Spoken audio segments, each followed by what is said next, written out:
Kalau bencana, oh, tolong ini continue ya. Halo? Ya, Prof. Ya, Prof.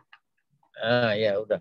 Jadi saya coba menghitung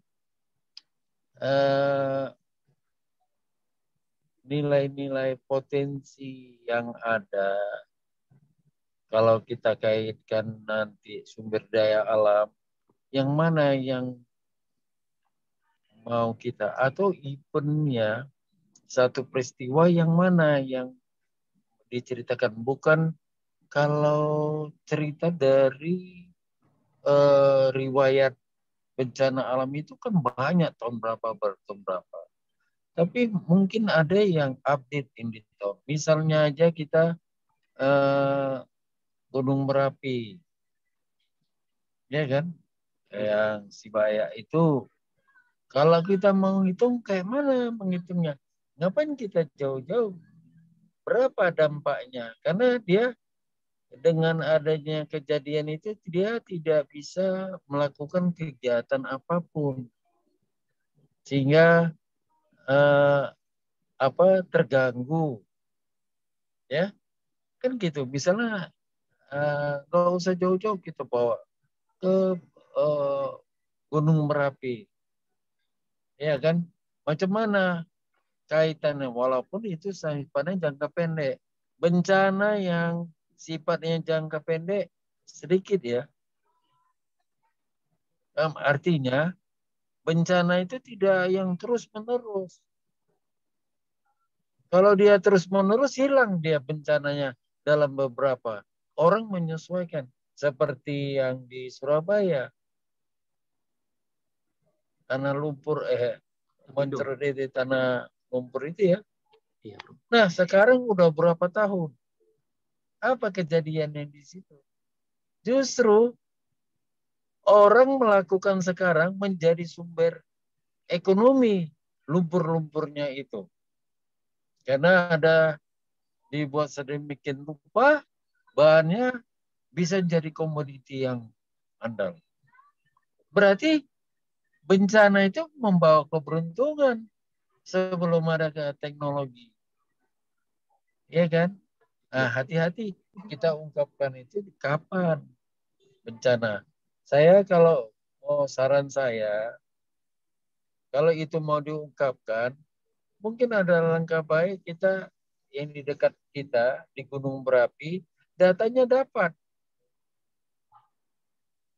Awak bisa luasan dari bencana itu, berapa aktivitas yang lumpuh, berapa masyarakat yang tergantung daripada aktivitas yang lumpuh itu. Bisa kita hitung. Bagaimana hitungnya? Kalau dia lumpuh dari aspek sosial ekonominya, berapa dia kalau sebelumnya kejadian ini, dia mendapatkan benefit dari usaha itu berapa? Bisa dihitung. Setelah adanya bencana seperti ini, kegiatannya tidak penuh atau sama sekali tidak ada, berapa dia kerugian? Dalam masa berapa dia kerugian? Itu kan jangka pendek. Jadi dampaknya itu bisa kita hitung. Kalau gitu, apakah ya mungkin kalau di Sibaya itu ya mungkin kalau misalnya buah jeruk, berabu, atau buah-buah yang tertentu tidak bisa. Tapi apakah itu nggak menambah komponen hara bagi usaha pertanian? Jangan kita, karena yang dikeluarkan itu ya semua debu dan sebagainya, unsur-unsur itu tidakkah menambah hara? Kalau gitu berapa dia penambahannya? Kan kita hanya penundaan karena menyangkut kesehatan. Kita hirup debu itu tidak boleh, jangan dekat, atau yang lain. Tapi debu-debunya itu bisa enggak? Nah, itu kita hitung seperti itu sehingga kita mendapat gambaran akibat bencana sesuatu yang kita tuju jelas gitu. Jangan disusun bencana yang tahun sekian, nggak tahu kita yang macam mana.